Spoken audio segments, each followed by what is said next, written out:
Frédéric Chaumont pour la chaîne Agora TV et la chaîne Jasper Nader. Bonjour à tous. Voici les différents titres qui seront abordés sur cette vidéo. Macron. Macron? Où est-il passé? Est-ce qu'il jouerait à cache-cache?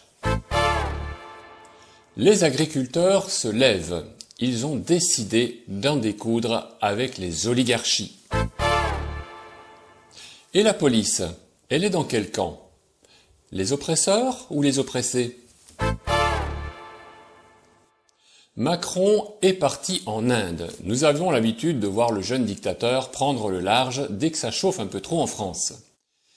Une fois cette visite terminée, il aurait pu rentrer à l'Élysée, mais voilà, la colère des agriculteurs est au plus grave. Et hop, il s'envole ensuite pour la Suède où il sera reçu en grande pompe par le roi Charles XVI et la reine Sylvia. Le hasard du calendrier fait bien les choses puisque ce rendez-vous a été fixé au mois d'octobre. Dîner en tenue de gala, les dorures sont au rendez-vous, un peu comme à Versailles, Macron ne va pas être dépaysé. Et puis surtout, il n'y a pas de tracteurs dans les rues là-bas, c'est beaucoup plus calme. Bien entendu, le décalage de ces fastes en auront choqué plus d'un. Macron illustre à la perfection la haute bourgeoisie qui se remplit la panse jusqu'à l'indigestion pendant que les paysans et les manants s'agitent dans la rue parce qu'ils ne sont jamais contents. Et en toute franchise, ils ont bien raison d'être écœurés par la conduite plus que méprisante du jeune monarque qui se la pète de plus en plus, même quand les temps sont à la colère et aux revendications légitimes qui ne seront évidemment pas écoutées. Pendant que Brigitte et Manu attaquent le repas pantagruélique servi par la cour suédoise avec, en entrée, caviar de Calix, royal à la crème acidulé aux anchois, ciboulette et beurre noisette. L'Union européenne est en train de tuer méthodiquement la France avec l'appui inconditionnel du dictateur français. Des décisions iniques et totalement incohérentes. Au moment de déguster le plat de résistance, dos de morue, marinière de moule persillée, terrine de chou-fleur, brocoli, aneth et piment vert de jalapa, les Français se prennent encore 10% d'augmentation de l'électricité, alors qu'ils sont déjà contraints pour la plupart de ne plus se chauffer en hiver, d'acheter des aliments de premier prix, quand ils peuvent encore s'en acheter, et qu'en plus les franchises de la sécurité sociale ont doublé sur les médicaments. Le plat suivant, salle de rennes au genièvre éteint, jarret braisé et son boudin de rennes et betterave rouge glacée. Pendant que la France accordera 150 millions aux agriculteurs et que l'Union européenne accordera 50 milliards à l'Ukraine, tout pour la guerre, que cela vous plaise ou non, et des miettes à toutes les forces vives du pays, ceux qui produisent et fabriquent les aliments de qualité. Pour le dessert, mûre des marais, punch, vanille de Tahiti et cardamome.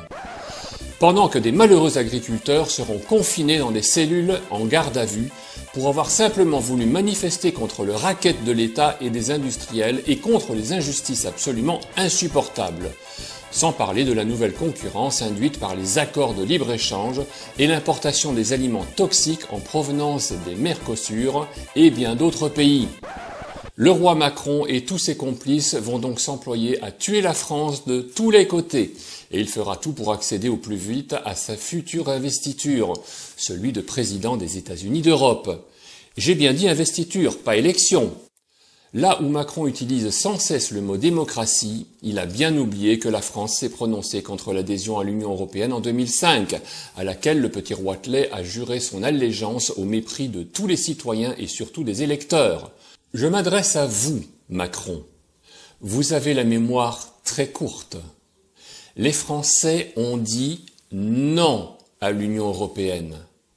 Vous n'aviez que 28 ans, mais vous n'avez certainement pas oublié.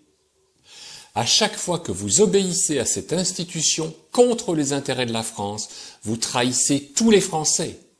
Commencez par ne plus utiliser le mot démocratie, dont vous ignorez le sens fondamental.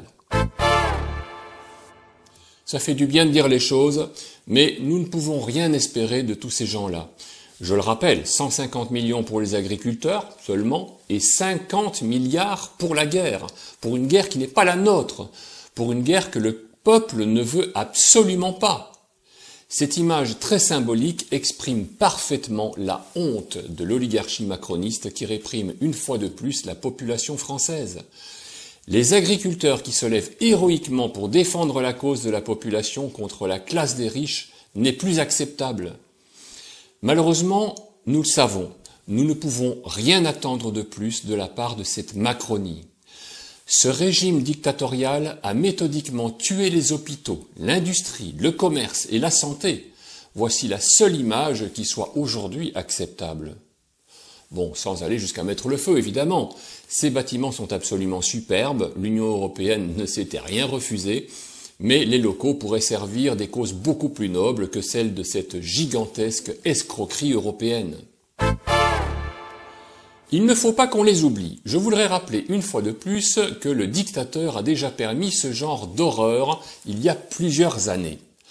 Macron ne s'en est jamais excusé. Rien que ça, mais c'est lamentable. Pourtant, la plupart de ces victimes de la violence policière sont définitivement marquées dans leur chair jusqu'à la fin de leur vie. Quand on perd un œil ou quand on perd une main, on ne peut pas les remplacer.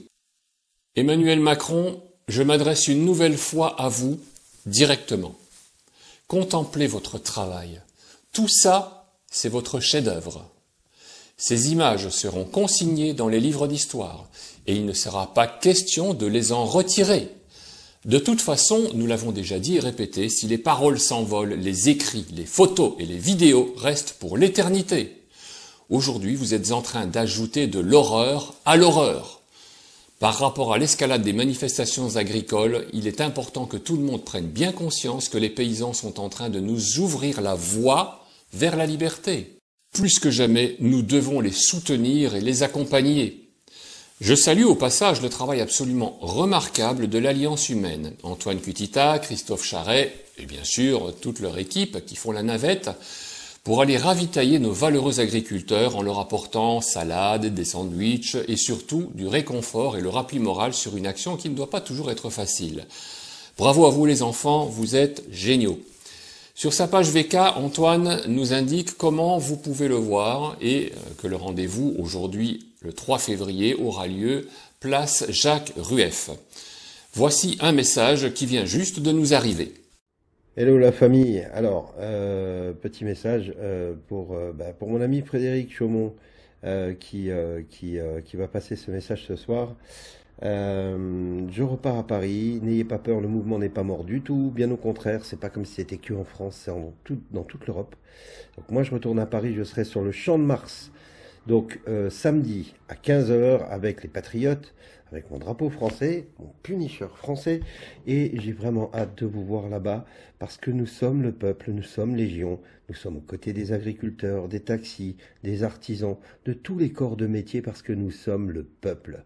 Et donc je serai demain à 15 h au Champ de Mars, vous connaissez tous l'adresse, hein, je m'en souviens plus de tête, mais j'ai hâte de vous voir, j'ai hâte de voir le peuple français se réunir et combattre l'État profond. En tout cas, je suis très heureux de vous retrouver à ce moment-là. Bisous la famille, ciao ciao. Merci Antoine. Si on regarde la vue aérienne, vous constatez que c'est à 2 pas de la Tour Eiffel. Si vous êtes déjà sur Paris, c'est un rendez-vous à ne pas manquer, à 15 h donc. C'est très important. N'hésitez pas à nous envoyer vos témoignages à l'adresse email habituelle afin que nous puissions relayer le plus d'informations possible. Merci d'avance à vous tous.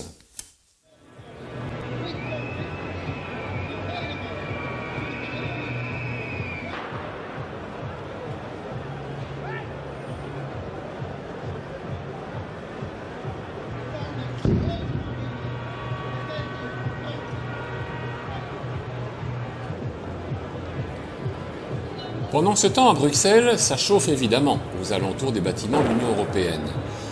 Sur cette vidéo, publiée par Wake Up sur Crowdbunker, on assiste à un face-à-face surréaliste entre manifestants et policiers. Comme beaucoup de manifestants, on se demande évidemment quand la police va enfin se tourner contre les oppresseurs, au lieu d'empêcher les citoyens honnêtes d'essayer de prendre possession de leur souveraineté légitime.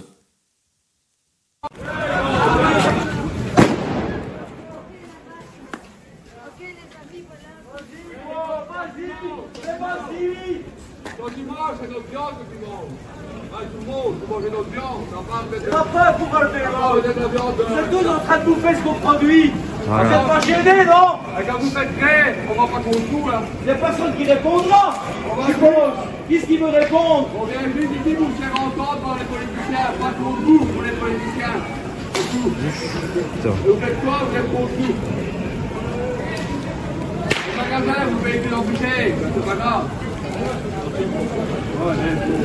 Mais non, arrête avec ta lance. Arrête avec ta lance. Ça sert à rien. Non, ça sert à rien. Oh.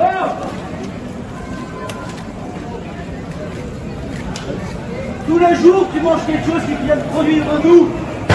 Donc arrête avec ta lance.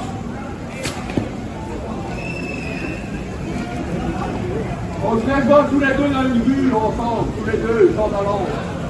Voilà ce que tu vas faire. Tout le monde, tu n'as pas pour relever l'autre. Vous mangez tous. Cette vidéo, plus que n'importe quelle autre, doit être partagée au maximum pour qu'un jour, et le plus tôt possible, les policiers comprennent qu'ils sont là pour protéger la population et pas leurs tortionnaires. Nous devons rester confiants. Ces fonctionnaires d'État, s'ils sont là pour faire régner l'ordre, sont également des pères et des mères de famille. Ils sont face à leur conscience et ils comprendront bientôt qu'ils ne peuvent pas éternellement défendre la cause des dictateurs et des esclavagistes. Croyons en l'avenir. Allons tous aider les manifestants et aidons la police à se réveiller. Chères combattantes et chers combattants, je vous dis à très bientôt.